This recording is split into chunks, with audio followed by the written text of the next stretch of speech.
Welcome to Small Arms Solutions. 19 January 2017, the U.S. Army announced that we have a new pistol that's referred to as now the M17, which is to replace the M9 pistol. The contract was awarded to Sig Sauer for their model P320 pistol. This comes out of the modular handgun program that's been going on for a couple of years. Quite honestly, I didn't think this program was going to go. The U.S. traditionally has not really looked at pistols as a very viable small arm, never really paid a lot of attention to it. The M9 has been in service since 1985. In the numerous times they've looked to replace the M9 pistol, they've ended up just ordering more M9s from Beretta. So the modular handgun program really was an attempt to get a more modular pistol that's going to have ambidextrous features on it, going to be durable, reliable, more modernized. The actual requirement itself was very interesting because it didn't even specify caliber. The XM9 actually, it was specific to a 9x19 or 9mm NATO caliber. This one here, companies were allowed to submit anything that they wanted. So of course you saw 9mm, you saw 40, you saw 45. And you also had several companies that had submitted multiple pistols that were chambered in different calibers. Now, there were multiple companies that submitted to this. Right prior to the commencement of the modular handgun program, Beretta had offered what they called the M9A3, which was what they referred to as a midlife upgrade that would actually get the government to where they wanted for modularity with a rather minimal cost, because the pistols themselves would not have cost much more than the actual M9s, and they could actually convert M9s to this new profile. This actually had a 1913 rail on the bottom of the rail. It had removable handguard panels, so if you had larger hands or smaller hands, there was one for each of you. They had actually looked at the complaints they've had on manual safety on top of the slide, and they changed the profile of that so it will be less interfering with the ability to grab the slide to pull to the rear to load it. They had added a threaded barrel to it. They had gone to the flat dark earth. And with all these changes, literally you could take an M9 frame, spot weld the 1913 rail on the front of the frame. That would actually be referred to as the M9A2. That's why there was no M9A2. That would be a conversion gun. They'd be able to Cerakote or spray paint it to a tan condition, the slide and the frame. They'd be able to replace the barrel, be able to replace the safety on the slide, and that would be a minimal cost to the government. The government looked at it and they basically said no, which was really to my surprise. In my thinking of the whole program, if they were going to stay with a 9mm, what was really the benefit in getting away from Beretta? The Beretta works. It served well over the last 85, 95, 2000, 30 years or so. It's been reliable. But the military decided they were going to move forward with the program. Now, similar to the individual carbine program, where in the end, it was dropped. Again, I had really figured that was going to happen with this pistol as well. But they moved forward with it. And one by one, the contenders were knocked out until you had the final two. And the final two pistols were the Glock Model 19 and the Sig Sauer P320. Now, looking at the pistols, my initial thoughts were Glock. The P320 was a brand new pistol. It had no combat record. The Glock 19 has seen service since 1985. It was recently just adopted by SOCOM as their new pistol. And traditionally, SOCOM is far more diligent in their testing for new weapon systems than even the Army is. And for the SOCOM to pass over several of these other pistols and go with the Glock 19 was really a testament to the quality of the Glock 19, the durability and reliability. So with them adopting the Glock 19, you figured pretty much it was going to be a shoo-in for the Army, because now we have two members of the U.S. military using Glock 19s, the Marines MARSOC, as well as the SEALs. Well, when the winner was announced at SHOT Show this year, it was the 320. I think there's a lot of people who were really surprised. Looking at the pistol, which we're going to do right now, we're going to see what the different features of it are. and what they could have looked at that made them, think this was the way to go. So let's get into that right now. Looking at the pistol, this is not the exact pistol that was adopted by the Army. Basically, you have the finish. All the ones going to the military are going to be the flat dark earth. You also have a manual safety on the U.S. government model, and also you'll have a tamper-proof disassembly latch and a tamper-proof latch on the rear here, which will prevent soldiers from being able to take apart the slide and the frames. Now, the two guns that were adopted, again, we're not quite sure because the contract was announced, but Sega really hasn't released any of the final details, was the full size and the carry model. This here is the carry model. Now, first of all, you'll notice that there's no manual safety on this one. Again, that's the first thing that we said about the military one, that there was. So the government didn't want one. Looking at the side, we have a polymer frame, 1913 rail on the front. As you can see, we have a SIG profile trigger. You have a ambidextrous slide stop on the sides here. You have a standard barrel, which is this is not a hammer forged barrel. This is a standard broach cut barrel. And what really made this pistol modular is its ability to go to different grip sizes. The magazine holds 17 rounds. So first of all, we're going to disassemble this. Lock to the rear, disassembling latch.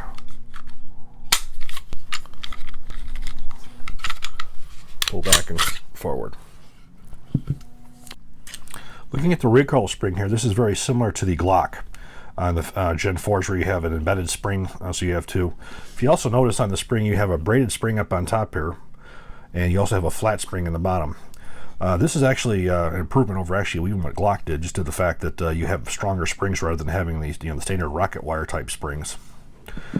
It's a standard Browning style locking mechanism on it as well. This is actually nitride coated here. Looking at the slide here, you'll also see that you do have a firing pin safety on here. Very well machined. You can actually see where there's been some material that's been machined out to decrease the weight. Now, looking at the frame, this is where the supposed key to the modularity aspect of it is. This actually is a whole unit right here. This unit is actually lifted out, which we're going to see if we can do that.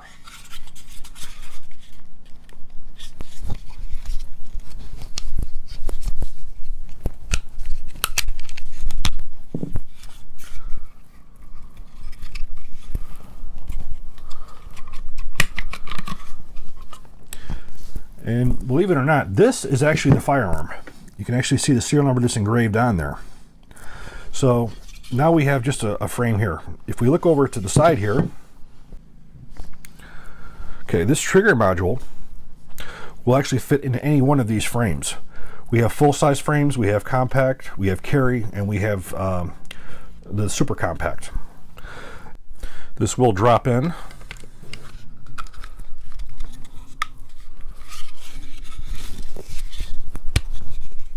Like so, then you'll reinstall the disassembling latch release lever. So the military, basically what I have come to understand, there's two frames they're looking at. They're looking at the full-size frame, and they're looking at the compact carry frame. So the theory being is that modularity is that by just swapping out this trigger group right here, that the military is going to be able to go back and forth from the full-size frame to the carry frame. Well, again, I think in theory this is really interesting, but from my experience with the U.S. military and U.S. military arms room, I guess I sort of have a hard time believing that you're going to see a whole bunch of these frames in arms rooms where people are going to custom fit them. So that's an interesting part of the modular program that is yet to be seen, whether that's going to happen. Now, this pistol was the price that came in for the bid was just over $200. I believe it was like $206 or $209 in that area there, which SIG literally cannot be making much money on this pistol at all, if they're making any. Granted, it was an extremely large contract, but the pistol itself, again, you just can't see them making much money on it. And there goes down to the testing itself. The testing was rather interesting compared to its predecessor, the XM9. For as far as the durability was concerned with these pistols, they only went to 12,000 rounds. Now, when they did the XM9 trial, that pistol actually went to 35,000 rounds in actual testing themselves. So what that really doesn't tell us is where the pistol's going to be, as far as longevity is concerned. Now, considering the U.S. is the first major customer in the world to adopt this pistol, I believe it's sort of a gamble, because the M9 Beretta, prior to it being adopted by the U.S. military, had already seen action throughout the world. The SIG 226, which is adopted by SOCOM, has seen action all over the world before the U.S. military had gotten it. This one is not, and that's really what concerns me, is we don't know how they're going to hold up in the long run. Sources do say that the pistol is already seeing some durability problems with the barrels, and the thing was just announced a couple weeks ago as it being the new pistol. So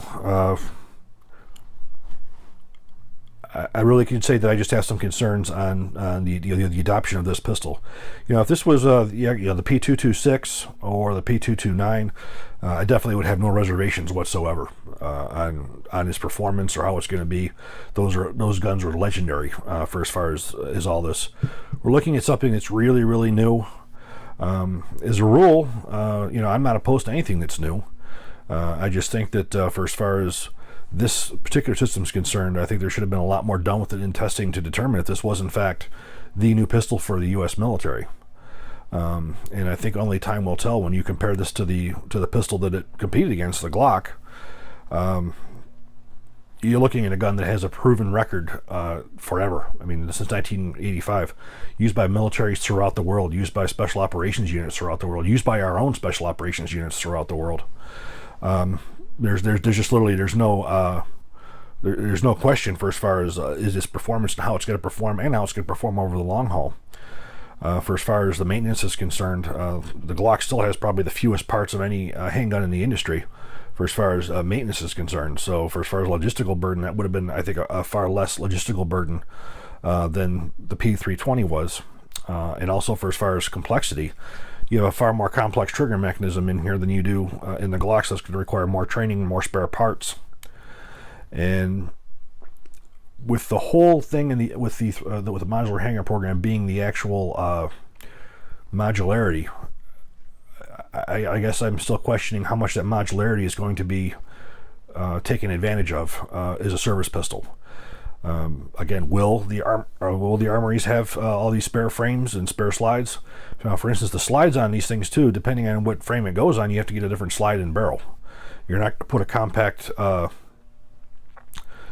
carry slide on a mini. That's not going to happen.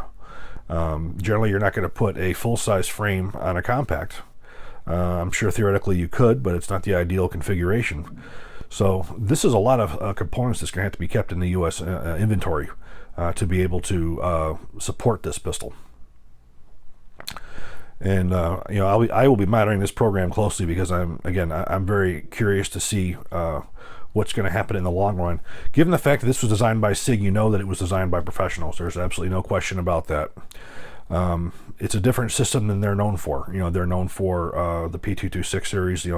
They're known for those types of pistols, not so much for the polymer frame guns. So the reputation just has not had the opportunity to be there to gain the confidence. You'll see the footage coming up. We've shot the gun. I will admit that I'm a Glock guy. I shoot Glocks excellent. I had a little more difficulty shooting S-tighter groups with this pistol, but it was not anything that was extraordinary out of the difference. We do have the modular ambidextrous magazine release that can be swapped over as well. The safety on the U.S. government guns is also ambidextrous. You do still have only a single striker capability. Once you fire, you have to recock it if you want to do a double strike. So that's one of the features that I was surprised that they didn't require, was a double strike capability. But we're going to put this back together.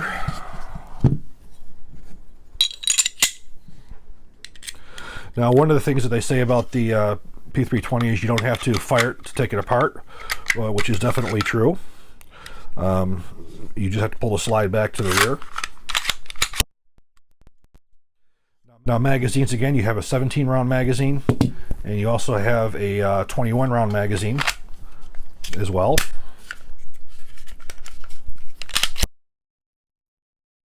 So I do believe the military will be receiving both of these magazines. But when you compare the two together, again, the Glock actually did also have a manual safety on it as well. Both of them are striker fired. The modularity of the Glock was basically the back strap on it. That had three, four, five. I think it had 5 or 6 different ones you could put on there. Magazine release was also interchangeable. You could just swap it out to the other side. The magazines, if you compare this 15 shot to the 17 shot, you definitely will see that you do have a shorter magazine. Now, of course, the Glock 19 will take the Glock 17 shot magazines.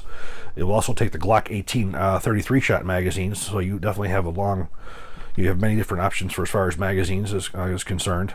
Glock also offers there's a base of magazines out there for as far as other manufacturers. You have Magpul right now, and you have ETS, who are also manufacturing extremely high quality Glock magazines. As of this time, the SIG 320 is still proprietary. It's all done by SIG. So again, with the test only going to 12,000 rounds, I think that you still have this large question of what's going to happen down the road. If you look at a lot of the M9 Berettas, you got guns that have been in service for 20, 30 years. With the same frames and the same slides.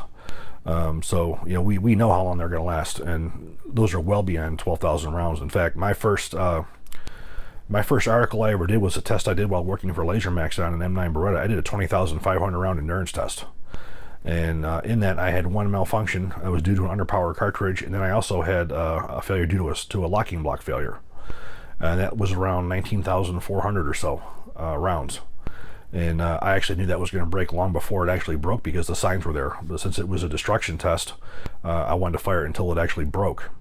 If that locking block would have been replaced out when I started seeing it at probably 12,000 rounds or so, that probably would have cleared the 35,000 rounds.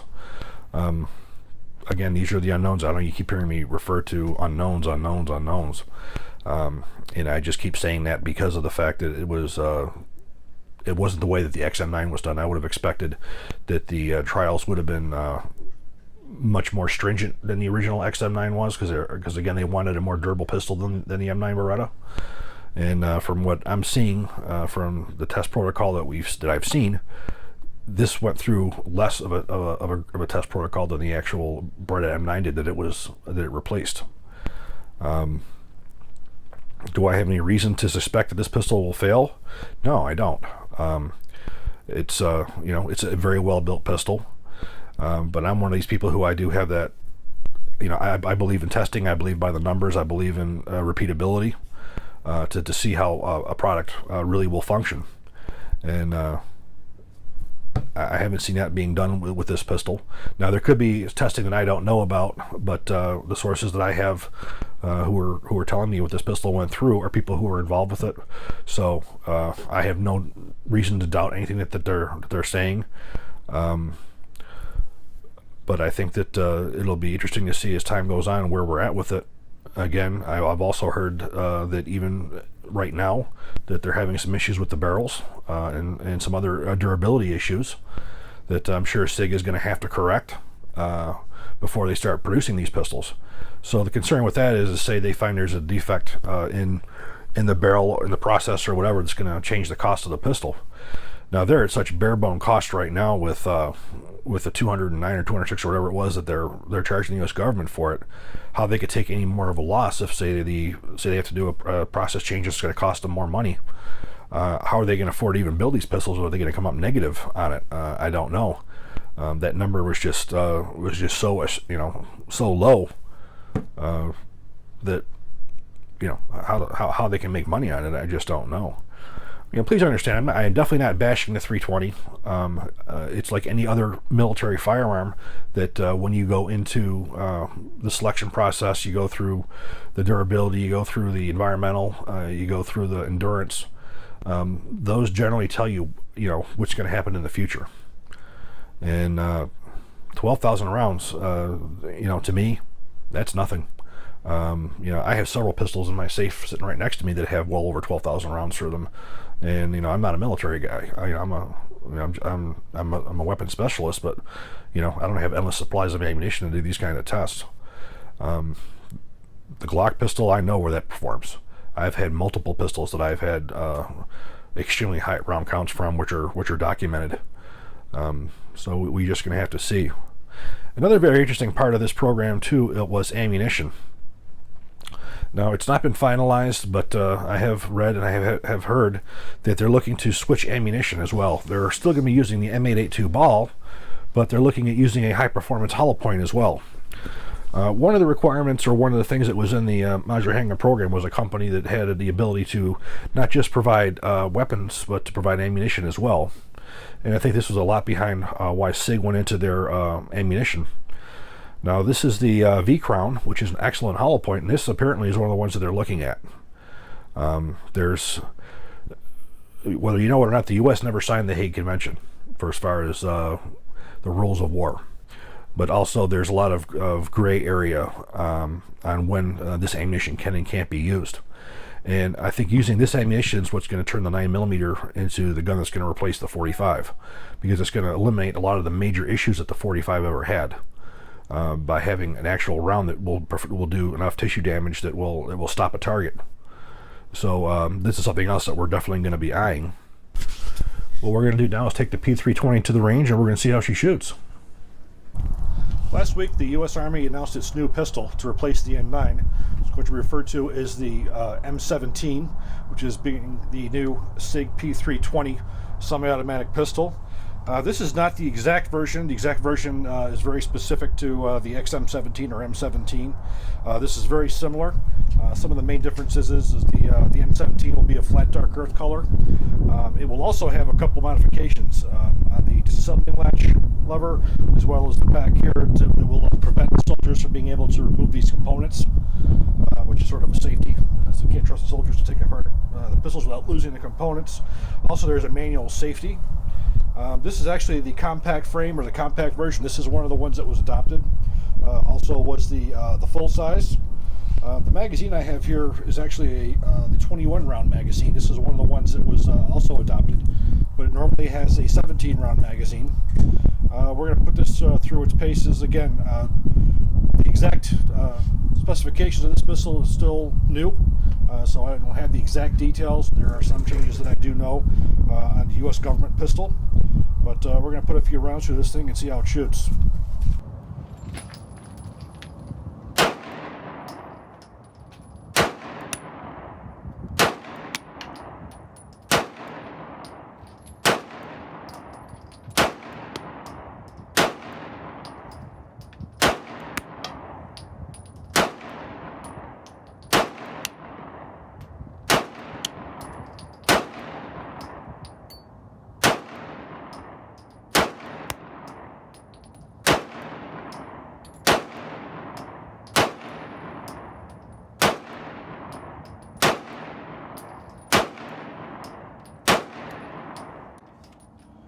The ammunition was provided by SIG. This is their Elite Performance ammunition.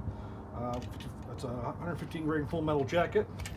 However, part of this contract also was the use of a 147 grain 9mm jacketed hollow point, which is also produced by SIG, called the V-Crown. Now that's something very new with the U.S. military being able to use some of the high performance hollow point ammunition. That's one of the things that enabled them to actually stay with a 9mm rather than switching calibers. It's going to be very interesting to see how this pistol actually works out for as far as durability, reliability. Compared to the Glock, which it beat out, it's still a fairly new pistol with not much of a combat record compared to the Glock pistol. So we're going to have to just wait and see how it turns out.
Well, we're going to be monitoring the progress of the M17 as more information becomes available on both the pistol performance and the ammunition. We're also going to be monitoring the SOCOM use of the Glock 19 as well as the Marine Corps. This is something that I'm particularly interested in for as far as the new U.S. military procurements. I do hope you enjoyed this video. And again, a lot of what you hear is my personal opinion and just some of my speculations. If you have any questions, please feel free to leave me a comment. Please click like and please subscribe. Thank you.